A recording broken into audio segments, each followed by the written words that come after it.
Pakistan cricket at its best. 1 minute down, next minute up.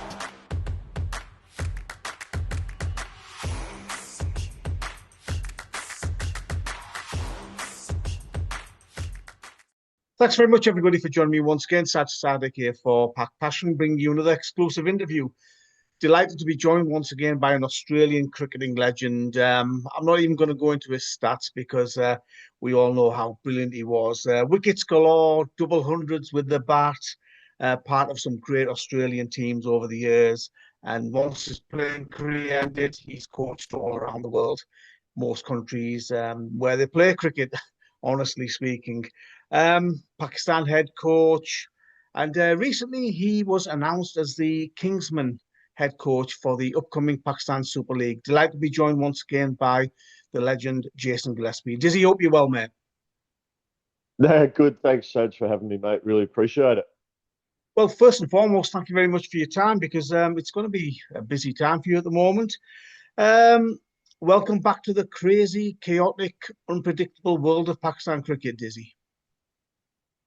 Yeah, I must admit, I didn't think I'd be involved in Pakistan cricket for a while after finishing up as a Test coach. But this opportunity came up with the Kingsmen, and look, really excited to be part of it. The Hyderabad Houston Kingsmen is an exciting opportunity, a new franchise, and looking forward to be part of the family. How did the opportunity come about, Dizzy? Did they contact you? Obviously, you're a much wanted, well-known coach around the world. Excuse me. How did the opportunity come about? Yeah, I mean, I was sounded out to see if I'd be interested in putting my name forward to be considered for a role, and with the Kingsmen, they reached out to me. They were made it really clear they were speaking to a few coaches to sound people out, and then yeah, after a few conversations, and it just went from there, and then got offered the opportunity. So look, really grateful to everyone, and looking forward to getting stuck in. We had the auction last week, which was a new experience. I sat in my office on the iPad and watched it. It was a long process. It went for a while. I think it was 3 a.m. in the morning before it finished up here in Australia, Australian time. So it was but it was good to go through and I suppose go through that process, and working with everyone at the franchise to put together a squad was a lot of fun. Well, you were at the end of the phone. They were messaging you, Dizzy, and you were sort of suggesting players over WhatsApp or text or whatever. Must have been sort of quite a bit frantic at times. I wouldn't say frantic, because we had a pretty clear plan as to which way we wanted to go, and you have your depth charts, I suppose, and you just go through with the analyst, and with everyone was there. We were sort of all in different parts of the world, and the whole point was just had our plan, had our depth charts, and who was available at what stage, and did they fit in with our plan and our strategy, and it just it just flowed from there. Like when a player was available that was on our list that was we were comfortable with, then we made the call and say yes, it's time to bid, and we were very clear on what our limits were with players that were on our wish list, and it went from there. So it was a good process, and really enjoyable one to be part of with all our crew. Did you get most of the players that were on your wish list, Dizzy, or was it a case of a lot of Plan B and Plan C players? Yeah, we did. We were really comfortable with where we landed. We got pretty much the players we were after, which was fantastic. And I suppose for me, it was quite a good feeling when the hammer went down on a player that we'd sort of strategized, we'd planned, and we'd put in place a plan of attack for the auction, and to see those those things come off, it was actually really satisfying, Saj, and really pleasing to secure the players that we're after. It was, obviously there were some players you'd look on your wish list and go, okay, well that's plan A, and then if that doesn't work, then it flows down to this plan, and I think every team would have had that in the tournament, in the auction, sorry,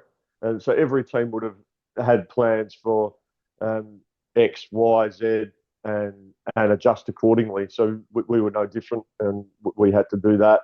But I'm sure every team did that. Naturally, there's always going to be some players that are high in demand, and we saw that with players going for a lot of money. I suppose it just depended on each franchise what budget you had for the players that you were looking to secure. And there's no doubt there's probably some teams that went a little bit above what they wanted to secure certain players. And I suppose we were no different if we had. I think if teams secured a player that they wanted for X price, then they might have had a little bit more money to secure someone else for Y price, and vice versa. So I think that's how it worked, and I think every franchise will have a similar story. But ultimately, in answer to your overriding question, we were really happy with where we landed in the auction. We'll come to the specifics of your squad in a minute, Dizzy, but the PSL as a whole, is it a tournament that you followed, and what do you make of it? Yeah, it's a tournament I've followed over the years, and it's been a tournament that's had some really good cricket. The feedback I've had from players, because obviously, getting involved with the PSL, I wanted to do a little bit of research and find out a little bit more about it from a player's perspective. And a lot of the feedback has been it's a high quality tournament. Bowling in particular, there's been some high quality bowling from all the franchises. Have some good international bowlers coming in, but some really good quality domestic bowling. So that really resonated with me. And I think if you looked at the auction and looked where all players went, I think there's a good spread of domestic talent throughout all the franchises. And, for us, we're really keen to secure some good quality domestic talent to really, make a splash in PSL 2026. As a new franchise, though, do you think there's less pressure on you? Obviously, there's two new teams this time around. Yeah. Or is it a case of, you're going in there to sort of challenge the other teams and, create an impression or make an impression? Oh, we certainly want to make an impression. So there's no question about that. But being a new franchise, it's going to be new. It's obviously new for all of us, and we'll be learning along the way. But we don't want to just make up the numbers. We certainly want to compete strongly. We know it'll be a good challenge, an exciting challenge. But we're going to go in with eyes wide open and go out there and approach each game and strategize in order what's our best way to drive the game forward, and hopefully we can win games of cricket. So that'll be the plan. We certainly don't want to make up the numbers, but we do know it's going to be a tough competition with some very good sides playing. But that's the exciting part of it, isn't it? And hopefully we can make a good fist of it and really compete strongly in the PSL. A couple of young fast bowlers, Pakistani fast bowlers, and I'm really excited about you having the opportunity to work with Dizzy, and you're probably no different, but Akif, Javed and Hunain, Shah, both excellent talents, upcoming talents. Must be looking forward to working with those two, amongst other players. Yeah, most certainly, and identified those guys as good quality, good talent. Guys have got some good airspeed. And we think they can have an impact at some point during the tournament. So I know that myself, the fast bowler in me, would look forward to that. I know Craig White, our bowling coach, is very excited to work with these guys, work with all our bowlers, really develop those relationships with them, and help them be the best they can possibly be. So, look, I think I think it's an exciting time, and hopefully those guys, are excited to be part of our franchise and look to spend some time with us as coaches. The whole coaching staff. Hopefully not just these guys, but all the players are looking forward to working with us just as much as we're looking forward to working with them. A couple of countrymen as well for you, Dizzy. You've got Riley Meredith and Manus in there as well. Yep. Yeah, so Riley is bowls with very good airspeed. Has performed for Australia. He's performed around the world. Hobart Hurricanes. He's done well over a number of years in the Big Bash in Australia. I mean, his point of difference is his airspeed. He bowls quick, Riley, consistently over 140 k's an hour. Attacks those stumps, and we felt a bowler like Riley would be well suited to the PSL. So we think he can have a real impact for the Hyderabad Houston Kingsmen, and looking forward to linking up with Riley. Looking at the batting, sorry, you mentioned Manus as well. Manus, yes. Look, we think Manus, is a multi-dimensional player. Obviously he can play a number of different roles with the bat in hand. He gives you options with the ball, both with his leg spin and, he's the first to admit he loves bowling fast as he can with his seam ups, and obviously a gun in the field, and he's an infectious personality, Manus Labuschagne. He's a cricket tragic, if you will. He just loves the game so much, and I think that attitude will rub off in a real positive way around our group. So that's why we think Manus is a really important part of our squad. Just that infectious personality, someone that can play a variety of roles and be adjustable and adaptable to different roles in our side, and he'd be a great senior player around what is a relatively young group of players. In terms of the batting talent, Dizzy, I know you're a big fan of Irfan Khan Niazi, who you've signed up. Yep. You've got Sam Ayub in there, Usman Khan. So there's plenty of hitting ability in amongst that batting group, isn't there? Yeah, no question. And that they were three guys you just mentioned were three key targets from our perspective. I know we're all very much in the camp of those three guys in particular.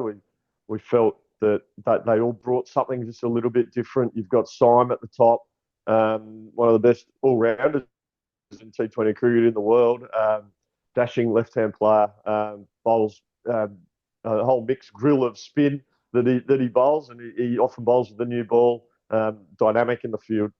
Usman Khan, his numbers in PSL are excellent. His keeping's very good.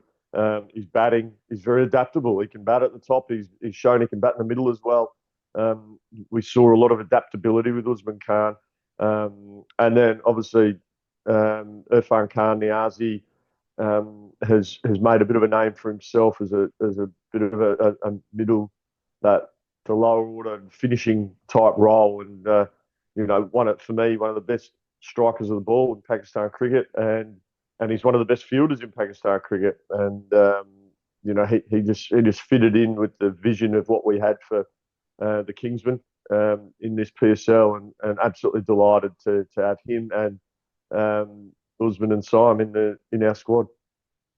Dizzy, we have to talk about it, but Australia's T20 World Cup efforts, it all went horribly wrong, didn't it? What went wrong? I mean, they didn't get out the group stages. Yeah, it was a tricky one, and obviously weather didn't help them. Obviously, last night Zimbabwe Island, obviously teams want to make it without having to get through due to weather and that, and so that's a bit of a disappointment. But Australia only have themselves to blame, plain and simple. Didn't perform well enough. Lost that game to Zimbabwe.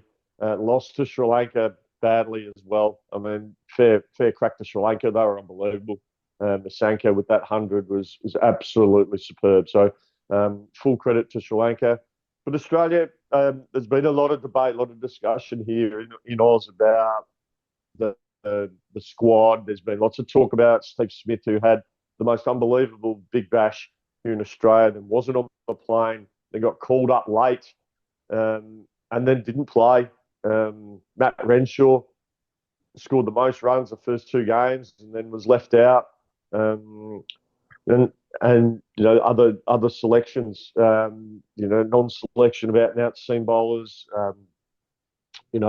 Cam Green, Cooper Connolly, Glenn Maxwell, all players that were out of form. The coach in me, Saj, actually likes the fact that the selectors and the coach trusted and backed in his players in terms of, we're talking Cam Green, Cooper Connolly, Glenn Maxwell.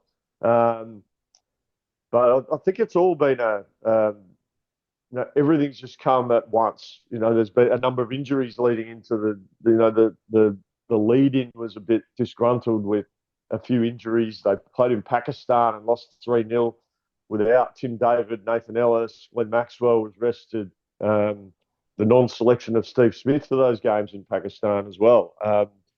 There's just there's not one decision, I think, that was make or break, but I think a combination of all those things, I think, has left a lot of people questioning, were the selections right? Was the preparation right? But were the team selections, on match to match, were they right?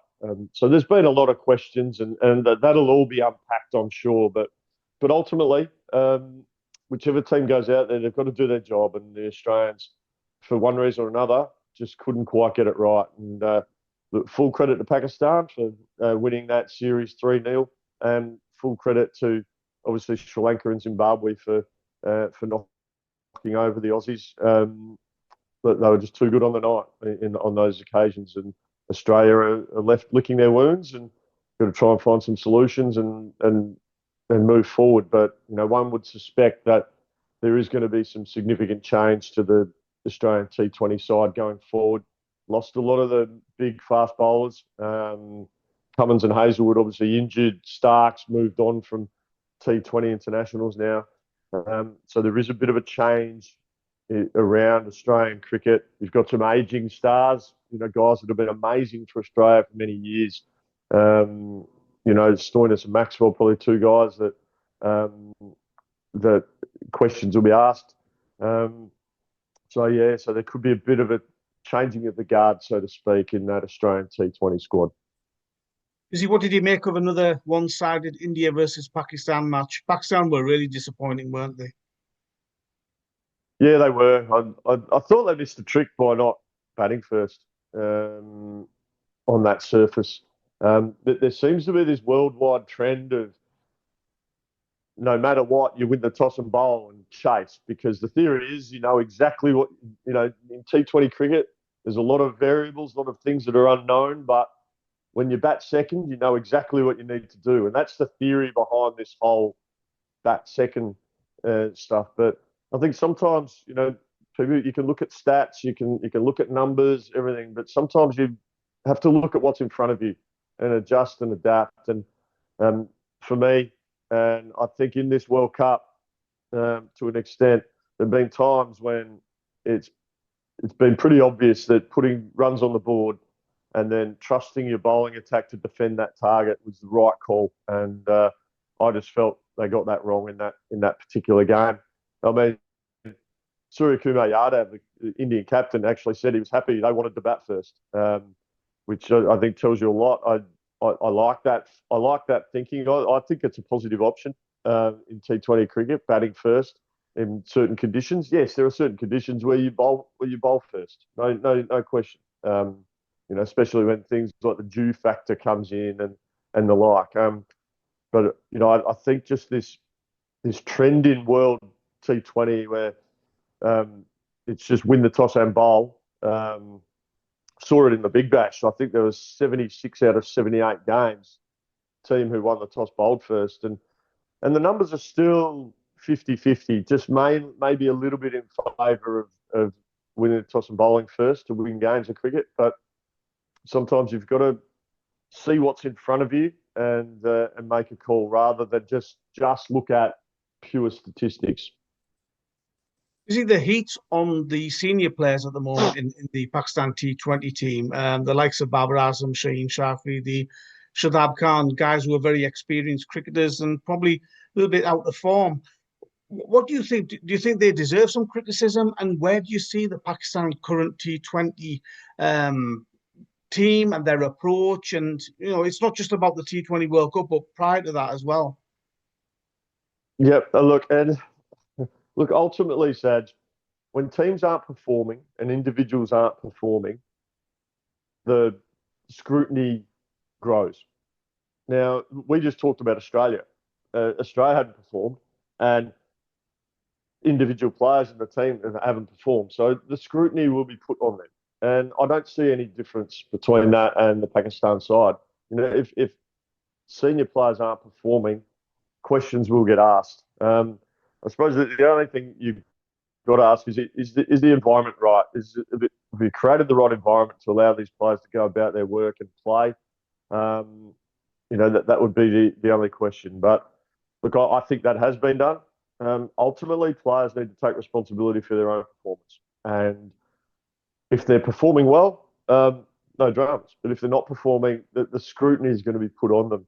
I would just say, all I'd say is there the clarity of thought for the players to go out there and play with that freedom, play with that intent, but they've also got to take responsibility and nail their skills, right? So if I can get that right, then they'll perform, and then the scrutiny won't be on them.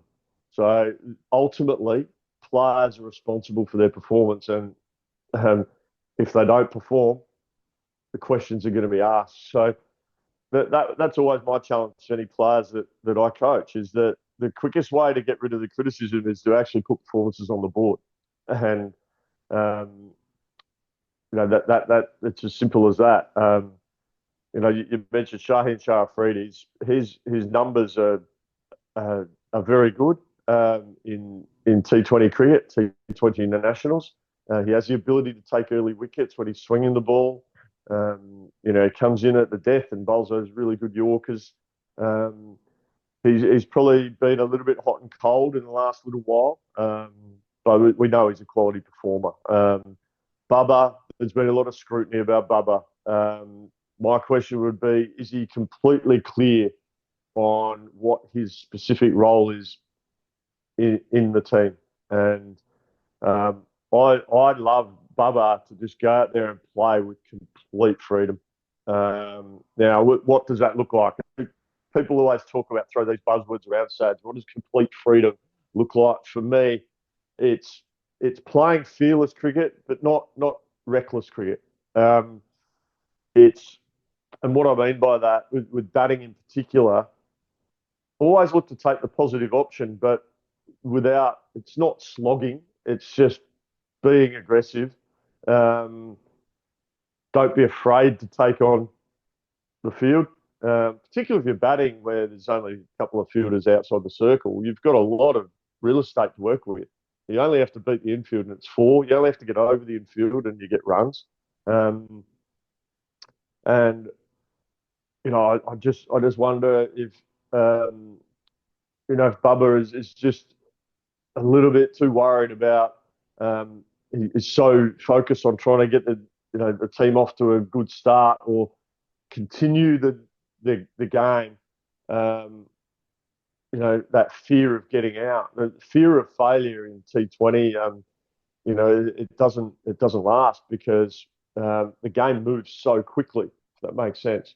You've got to take the game on at some point.